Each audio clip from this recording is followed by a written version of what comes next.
चारा घोटाला किया उन्होंने किया, कांग्रेस की सरकार उनको जेल भेजने का काम किया, हम लोगों ने थोड़ी किया भैया। 28 साल की उम्र में 500 करोड़ के आदमी कैसे बन जाते हैं, तो ईडी को तो शक होगा ही। भारतीय जनता पार्टी के पास वही वॉशिंग मशीन है 140 करोड़ जनता, और 140 करोड़ जनता ही वाश करती है। नमस्कार, आप देख रहे हैं तीसरा पक्ष न्यूज नेटवर्क। आज हमारे साथ हैं बीजेपी के प्रखर प्रवक्ता राकेश पोद्दार जी। आज जानते हैं एक महागठबंधन के जो लोग हैं उन लोग का कहना है कि बीजेपी वाले हम लोग के प्रति ईडी डिपार्टमेंट छोड़ दिया है। सर बताइए कि इंडिया के लोग के पीछे ईडी डिपार्टमेंट क्यों लगाए? देखिए, ईडी डिपार्टमेंट एक स्वतंत्र डिपार्टमेंट है, विभाग है, और ईडी पे कोई उंगली उठाता है वो गलत बात है। और लालू प्रसाद यादव जी रेल मंत्री जब थे उस समय कांग्रेस की सरकार थी, चारा घोटाला किया उन्होंने किया, कांग्रेस की सरकार उनको जेल भेजने का काम किया, हम लोगों ने थोड़ी किया भैया। उन्होंने जमीन के बदले लोगों की नौकरी दी, तो लालू यादव जी, कांग्रेस की सरकार उस टाइम थी। दूसरी बात, तेजस्वी जी जो ईडी बुला रही है, 3 बार उनको सम्मन दिया गया। पहले तो उन्होंने कांग्रेस के समय में उनके ऊपर पटियाला कोर्ट में जो केस चल रहा था, उस समय तो हम भारतीय जनता पार्टी थी नहीं, भारतीय जनता पार्टी तो 2014 में आई। उससे पहले वो जमानत पे घूम रहे हैं, कांग्रेस की सरकार थी। उससे पहले बिहार के पूर्व मुख्यमंत्री राबड़ी देवी जी जमानत पे घूम रही है।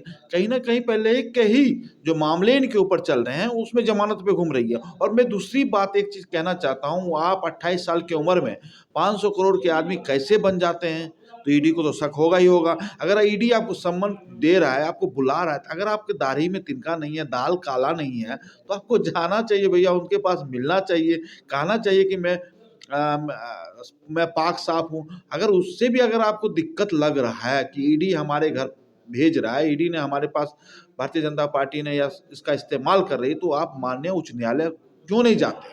उच्च न्यायालय जाइए, उच्च न्यायालय में पीआईएल दाखिल करिए, याचिका दायर कीजिए। क्या आपके पास वकील नहीं है?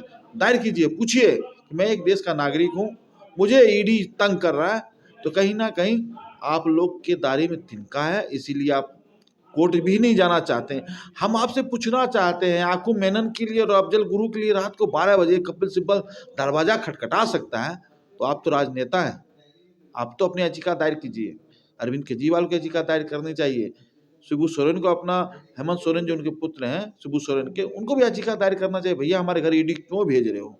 अरे भैया, आप कहीं ना कहीं दोषी पाए जाते हो। ठीक है, मैं मानता हूँ ईडी आपको पकड़ के ले गई, ईडी तो जेल भेजने का काम तो नहीं करती है।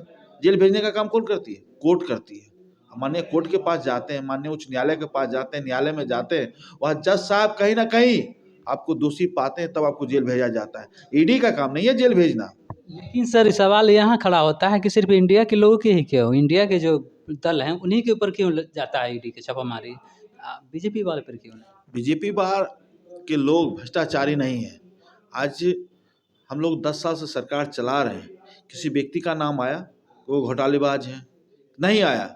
और हम लोगों के अंदर एक संस्कार है, एक सभ्यता है, हम लोगों को सिखाया जाता है। जब हम लोग भारतीय जनता पार्टी के एक सदस्य बनते हैं, तो पहले एक प्रतिज्ञा दी जाती है, संकल्प दिया जाता है कि आप पहले देश के लिए सोचिएगा, राष्ट्र के लिए सोचिएगा, फिर आप अपनी पार्टी के लिए सोचिएगा, जो पार्टी एक माँ होती है, फिर उसके लिए सोचिएगा। और तीसरे में फिर पार्टी आपके लिए सोचेगी, तीसरी बार में जाके। पहली बार में आपके लिए नहीं सोचेगी, पहली बार में राष्ट्र है, राष्ट्र का निर्माण कैसे हो, उसके लिए भारतीय जनता पार्टी के हर कार्यकर्ता को शिक्षा और दीक्षा दिया जाता है। कहा जाता है कि बीजेपी वाले भ्रष्टाचार के मामले में उनकी दोहरी नीति है, क्योंकि जो विपक्ष में हैं तब तो उनके पीछे ईडी लगा दिया जाता है, और जब उन्हीं के दल में जब वो लोग शामिल हो जाते हैं तो वो साफ सुथरे हो जाते हैं। देखिए, विपक्ष का काम है, लोकतंत्र में उसका भी अधिकार है प्रश्न पूछने का और उत्तर देने का भी। जो सत्ता चला रहे हैं उनका ही उत्तर देने का बनता है।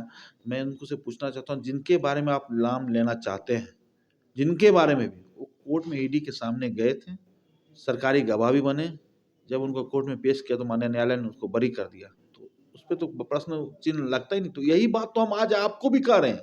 आप एक आतंकवादी के लिए कपिल सिब्बल रात को 12 बजे दरवाजा खुलवाता है, तो आप अपने लिए क्यों नहीं एक याचिका दायर कर सकते हैं पीआईएल के द्वारा?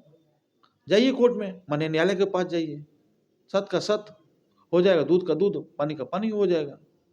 होता है कि बीजेपी वाले के पास वॉशिंग मशीन है, जो इधर से जाते हैं उधर साफ सुथरे हो जाते हैं। आप कौन सा वॉशिंग मशीन का इस्तेमाल करते हैं, कौन से पाउडर का इस्तेमाल करते हैं? देखिए, भारतीय जनता पार्टी के अंदर ना वॉशिंग मशीन का है। भारतीय जनता पार्टी के पास वही वॉशिंग मशीन है 140 करोड़ जनता, और 140 करोड़ जनता ही वास करती है।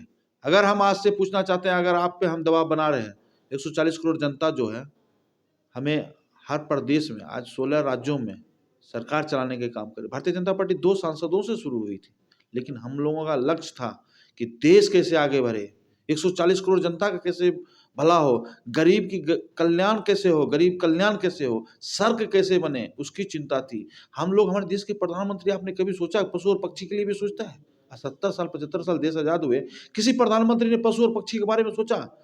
यहाँ तो हमारे देश के प्रधानमंत्री मानव का तो सोचते ही सोचते हैं, साथ में इस राष्ट्र में पशु और पक्षी जानवर जितने रहते हैं उनके बारे में भी सोचते हैं। G20 हुआ, G20 के अंदर क्या रखा गया विशेष तौर पे कि मानव का किस तरह विकास हो, पर्यावरण किस तरह बचे। जिस पर्यावरण के अंदर, जंगल के अंदर पशु पक्षी हैं, अगर पर्यावरण बचेगा तभी तो पशु पक्षी रहेंगे, जानवर रहेंगे। उनकी भी चिंता देश के प्रधानमंत्री की होती है। तो ऐसे देश के प्रधानमंत्री मिलना इस देश को सौभाग्य है। और 140 करोड़ जनता टकटकी लगा के देख रही कि 2024 का चुनाव आए, और मैं मुस्तैदी के साथ कमल के फूल पे बटन दबाऊंगा और देश के प्रधानमंत्री तीसरी बार नरेंद्र मोदी बनाने का काम करूंगा। सर, ईडी के मामले में विपक्ष वालों को आप क्या कहना चाहेंगे? तो विपक्ष वाला ईडी के मामले में उनका है काम। आपको हम बार बार कह रहे हैं, आपके चैनल के माध्यम से आपको भी कह रहे हैं पत्रकार महोदय, कि ईडी आपके सम्मान दिया तो उसका भी तो दुरुपयोग आप कर रहे हैं। अगर आपको बुला रहा है तो आपको जाना चाहिए, अपनी पेशी करनी चाहिए।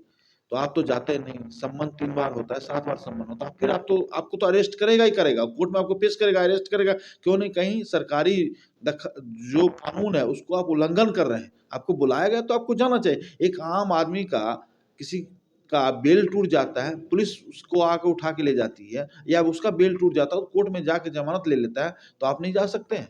कैसे लोग हैं? सिर्फ इन लोगों को सिर्फ मोदी जी को घेरना है, भारतीय जनता पार्टी को घेरना है, और अपने ऊपर जो इनके आरोप है वो कहीं सिद्ध नहीं कर पाते हैं, पाक साफ नहीं हो पाते हैं। कहीं ना कहीं ये लोग आरोपी हैं।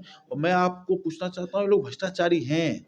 आपने, इन लोगों का एक ही एजेंडा है, जितने भी ये हमारे लालू जी हैं, चाहे और भी पार्टियां हैं, जैसे अखिलेश जी की पार्टी है, ममता बनर्जी की पार्टी, इन लोगों ने कभी देश के बारे में सुना कि देश आगे बढ़ना चाहिए? नहीं।